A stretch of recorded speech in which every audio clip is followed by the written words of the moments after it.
కుంభరాశి వారికి నూతన ఆంగ్ల సంవత్సరాల కాల సమయంలో స్వాగతం పలుకుతున్న కాల సమయంలో ఏకాదశ స్థానంలో చతుర్గ్రహ సంచార స్థితి ఉండగా ఈ ఆంగ్ల సంవత్సరానికి వీడుకోలు పలుకుతున్న కాల సమయంలో దోషం తొలగించుకొని ఒకవైపు ఏలనాటి శని చివరార్థ సంచార స్థితిగా ఉండబడిన కాల సమయంలో ఎలాంటి దోషాన్ని తొలగించుకొని ఐశ్వర్యానికి ఆనందానికి అదృష్టానికి ఎలా స్వాగతం పలకాలో ఈ వీడియోలో సవివరంగా సంపూర్ణంగా తెలుసుకుందాం.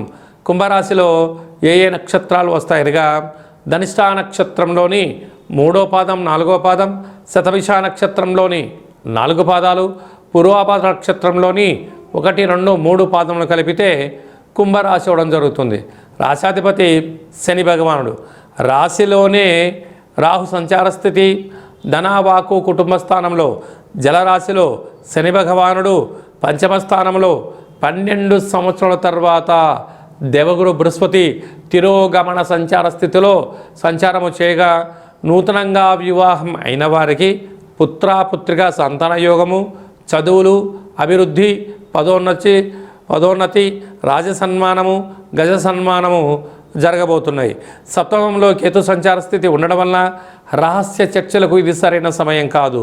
భార్యాభర్తల మధ్య అన్యోన్యత చాలా అవసరం. ప్రేమికుల మధ్య నమ్మకం కూడా అవసరం. పెట్టుబడిదారులు అలాగే పార్ట్నర్షిప్ వ్యవహార కార్యక్రమం చేసే వారందరికీ కూడా ఓర్పు నేర్పు అవసరం అని చెప్పి గుర్తు పెట్టుకోగలగాలి. ఇలాగ ఆంగ్ల సంవత్సరానికి వీడుకోలు పలుకుతున్న కాల సమయంలో లాభస్థానంలో చతుర్గ్రహ సంచార స్థితి ఉండడము చాలా అరుదైనటువంటి కలయిక అని చెప్పి గమనించగలగాలి. ఆత్మకారకుడు రవి, రుణరోగ శత్రుకారకుడు కుజుడు, బుద్ధికారకుడు బుధుడు, కలతకారకుడు శుక్రుడు సంచారం చేయనప్పుడు వీలైనంత వరకు శ్రీ వళ్ళీ దేవసేన సుబ్రహ్మణ్యేశ్వర స్వామి వారి యొక్క స్మరణ, అభిషేకము, అష్టకాన్ని వినడము యోగదాయకంగా భావించగలగాలి.